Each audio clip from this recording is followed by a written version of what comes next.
Assalamualaikum warahmatullahi wabarakatuh. Selamat pagi semuanya pada anak-anakku kelas 12. Kita ketemu lagi dengan pembelajaran kali ini tentang farmakologi ya. Jadi kita menjelaskan lagi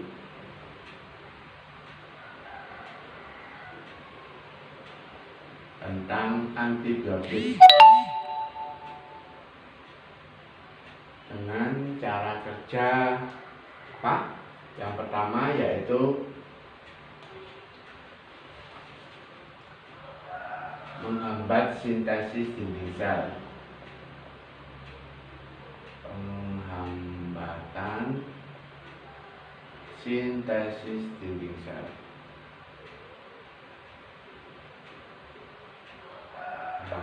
Kenapa penghambatan sintesis dinding sel?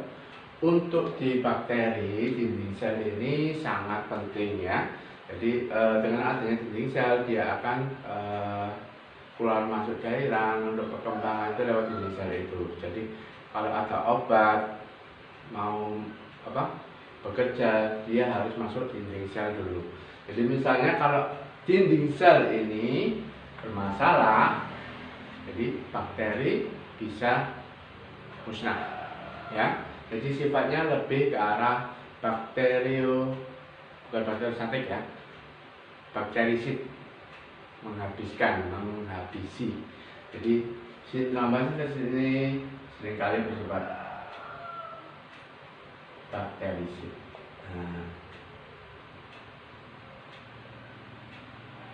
Penghambatan sintesis sel ini kenapa? Nah, untuk obat yang seringkali digunakan ini itu adalah strukturnya cincin beta-laktam.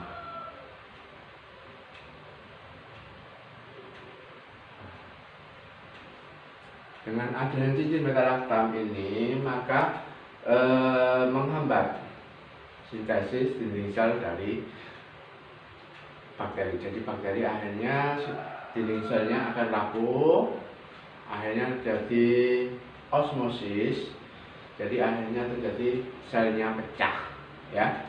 Nah, karena itulah di sini sangat penting sifatnya bakterisid, mematikan. Jadi cincin beta-laktam ini berpengaruh pada sintesisnya sampai jadi tidak sempurna. Tidak sempurna memang terbentuk, tapi kalau tak bentuk sempurna dia tidak akan bisa melindungi struktur dari bakteri tersebut ya. Nah, beda dengan manusia tidak hanya itu satu. Jadi kalau bakteri kan monosel ya, kalau kita tidak. Jadi untuk antibiotik ini tidak berefek pada manusia, jadi efeknya hanya pada bakteri. Nah, cincin beta-laktam ini ada dua kelas ya. Satu dari kelas penisilin, dua ada kelas cefalosporin. Ya, jadi penisilin ini berasal dari jamur, ya, namanya adalah Penicillium chrysogenum.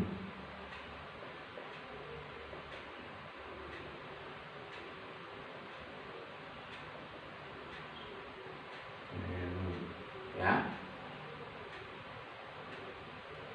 sesuai penulisan dari bahasa Latin ya. Sedangkan cefalosporin itu berasal dari Cephalosporium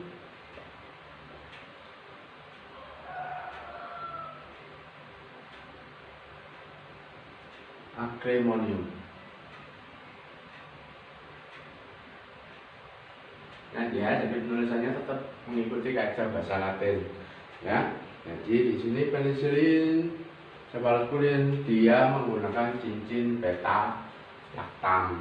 Nanti ada lagi yang namanya monobaktam, obatnya Aztreonam. Ada lagi yang namanya imipenem. Oke. Jadi penisilin ya dari bakteri ini, dari jamur yang dihasilkan ini, kemudian cephalosporin yang dari ini. Monobaktam, jadi cincinnya karena mono, beta-laktamnya cuma cincinnya satu. Kalau penicillin cephalosporin itu ada lagi ya. Nah, imipenem ini biasanya untuk yang pilihan terakhir. Nah, apa sih obat penicillin ini? Nah, penicillin ini contoh yang paling kalian sering tahu itu apa? Ada ampicillin, ada amoxicillin ya. Nah, terus ada lagi apa lagi? Nah, sini kalian bisa tahu sifatnya itu dia broad spectrum ya, luas. Jadi ada penicillin G, ada penicillin V, cloxacillin, ya, dicloxacillin, ampicillin, amoxicillin, ya. Terus ingat di sini juga ada yang kombinasi. Jadi beta lactam ini bisa dirusak oleh beta lactamase. Jadi di sini selain yang kayak gini, penicillin G, penicillin V, cloxacillin, terus ada ampicillin, amoxicillin ini seringkali dirusak oleh beta lactamase sehingga terjadi apa? Resistensi. Nah, dan resistensi itu akhirnya nanti ada kombinasi ya dengan asam flavulanat.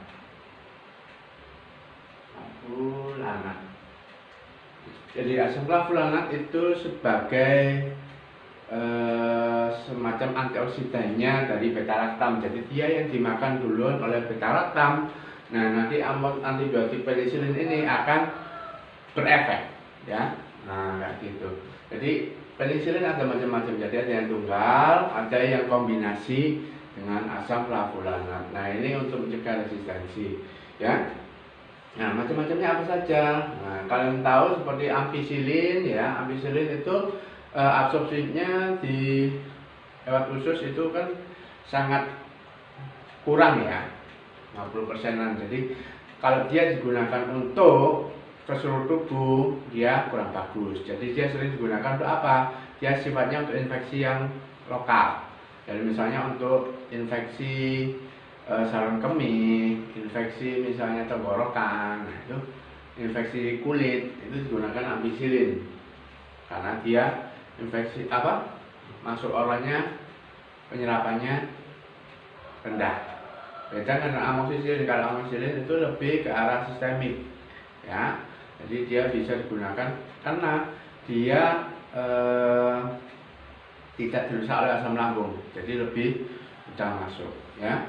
Nah, ini jadi ada gunanya apa? Ampicillin G, ampicillin V, cloxacillin. Jadi ada macam-macam ya. Kebanyakan memang apa namanya? Tinggi, tapi kalau yang G, V, cloxacillin ini biasanya spektrumnya sempit ya. Tapi kalau ampicillin, amoxicillin, flavulanat ya itu masuk spektrum yang broad spectrum ya. Nah, ini yang harus kamu ketahui dari sini terutama apa? Dia yang paling penting di sini adalah efek sampingnya ya. Efek sampingnya yang paling parah itu adalah shock anafilaktik. Jadi bisa sampai sesak jantung ya. Kenapa? Karena ada alergi dari beta lactam itu tadi ya. Bisa juga terjadi diare, mual, muntah, tapi itu bisa diatasi dengan penggunaan probiotik ya. Probiotik, kalian tahu apa probiotik? Probiotik itu jadi untuk menumbuhkan flora normal, makanan untuk menumbuhkan antibiotik yang biasanya karena ini pemakaiannya bakterisid, terus apa namanya itu broad spectrum, itu seringkali yang tidak mati cuman penyakitnya saja, tapi juga flora normalnya di dalam tubuh.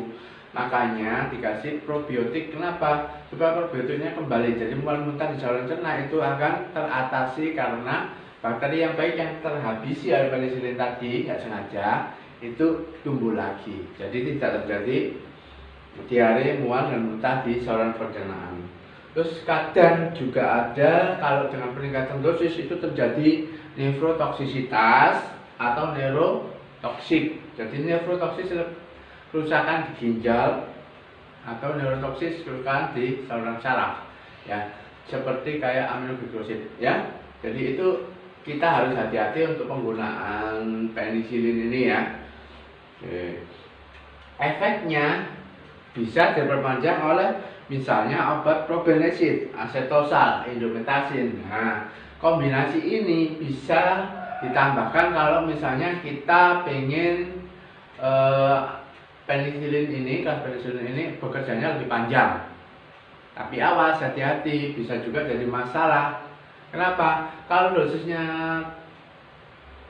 diperpanjang, terus pemakaiannya misalnya ada orang nggak ahli, ya, nggak tahu itu diminum misalnya biasanya cukup 2 kali perpanjang, tapi bisa ada minum sampai 3 kali lagi karena tidak tahan, itu bisa terjadi dosis yang meningkat, bisa terjadi efek toksiknya. Jadi juga harus hati-hati. Jadi ikuti pemakaian yang diharapkan oleh dokter, ya. Jadi kita tidak boleh lihat dulu obatnya apa, jadi penisilnya apa, kombinasinya apa, kombinasi ini atau sama kombinasi probenesid, ya. Kita perhatikan itu, ya. Oke. Terus selanjutnya ada namanya cefalosporin, ya. Cefalosporin ini ada 4 generasi 1, generasi 2, dan 3, generasi 4, ya. Nah, ini karena dia punya cincin beta laktam yang sama dengan penisilin, jadi efek samping seringkali itu sama dengan penisilin, ya. Terus karena dia tingkatnya lebih tinggi, dia seringkali digunakan untuk cadangan penyakit-penyakit yang berat. Jadi langsung misalnya kalau penyakit yang ringan, jangan langsung digunakan cefalosporin. Kenapa? Nanti kalau sudah resisten, susah kita nyadapannya lagi, ya. Oke. Jadi cefalosporin ini ada 4 generasi, ya. 4 generasi ini apa saja? Ada generasi 1, ya, cefazolin, cefalexin, ya, cefadroxil itu masuk di generasi pertama, ya. Spektrum luas, sensitif terhadap penisilin, ya. Terus ada generasi kedua, cefaclor dan cefamandol, ya. Terus yang ketiga, nah ini yang sering kali digunakan di rumah sakit bentuk injeksi, biasanya untuk pengobatan yang infeksi berat, ya. Contohnya cefotaxim, ceftriaxone, cefixim. Nah, cefixim ini ada juga yang oral, ya. Nah, biasanya digunakan untuk kelanjutan terapi kalau sudah keluar dari rumah sakit. Jadi cefalosporin ini ada macam-macam generasi pemakaiannya, ya diperhatikan jangan sampai langsung digunakan yang tertinggi misalnya. Jadi kita gunakan yang penisilin dulu. Nah, kalau misalnya jadinya baru peningkatan ke cefalosporin. Kenapa? Karena efek samping cefalosporin ini lebih berat, ya. Oke. Lebih berat karena apa? Resistensinya terjadinya lebih cepat. Jadi kalau resistensinya lebih cepat, penggunaannya ngawur, ya. Obat ini cepat nggak sembuh, ya, cepat resisten. Jadi akhirnya apa? Eman, percuma. Karena apa? Ini mahal, lebih mahal daripada yang penisilin, lebih mahal, terus juga strukturnya juga lebih. Jadi ini cadangkan hanya untuk yang infeksi berat, ya. Oke. Terus yang ketiga, yang monobaktam, contohnya azetonam, ya. Ini tahan pada beta-lactamase, ya. Jadi kalau misalnya ini tidak bisa, ini masih resisten, maka digunakan pilihan ketiga, monobaktam aztreonam, ya. Ia hanya digunakan injeksi intravena pada saluran kemih, ya. Oke. Jadi memang sudah spesifik, ya. Masih tidak ada lagi, masih terjadi yang namanya resistensi itu terakhir kita gunakan imipenem.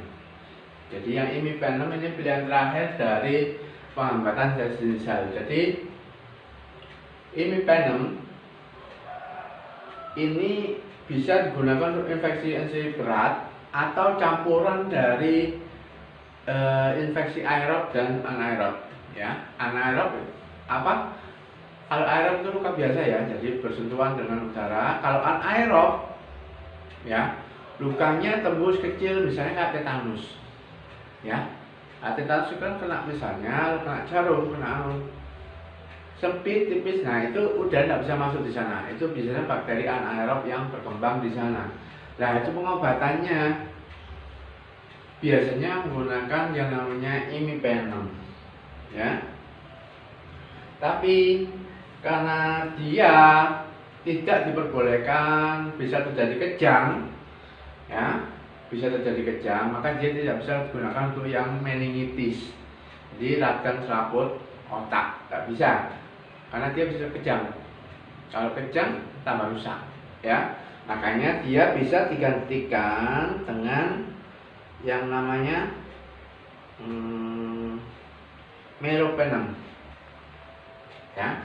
Jadi kalau misalnya untuk apa tadi radang selaput otak, ya, meningitis, nah ini digunakan meropenem, ya.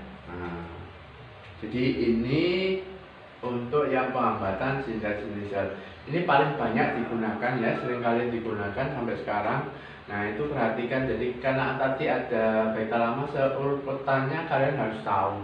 Jadi yang mana dulu yang digunakan, yang mana dulu yang digunakan. Kalau misalnya bakterinya tertentu, kita gunakan langsung aja B, V atau parasilin. Tapi kalau misalnya nggak tahu, harus kultur dulu, kita gunakannya amoxicillin dan ampicillin.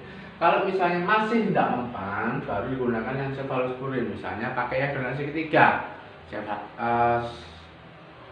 cefixim, ya, cefotaxim, injeksi, nanti pulang dilanjutkan dengan cefixim oral. Nah, kalau ini masih tidak mempan, nah ini gunakan monobactam aztreonam, ya. Kalau aztreonam masih terjadi resistensi, maka pilihan terakhir adalah imipenem. Nah ini jangan sampai kita menggunakan yang pilihan terakhir ini, ya. Jadi kita harus jaga supaya resistensi itu tidak terjadi. Kenapa? Kalau sudah resistensi susah sekali, ya. Kita tidak bisa lagi banyak punya pilihan, dan pengobatan juga semakin berat, ya. Kalau ini sudah tidak ada pilihan, nah, makanya kalian nanti kalau menggunakan antibiotik hati-hati, ya, terutama pada efek sampingnya tadi, ya, yang bisa berat, jangan sampai jadi anafilaksis dos. Jadi harus sebelum kita ke pasien, kita harus tanyakan dulu, ya, pernah enggak pakai obat ini. Tanyakan obatnya, bukan nama dagangnya. Kalau nama dagangnya pasien tidak tahu, kalau obatnya kemungkinan tahu. Nah, misalnya jangan tanya, Pak pernah pakai amoxan? Tidak pernah. Tapi pernah pakai Yusimok. Nah, itu bahaya, ya.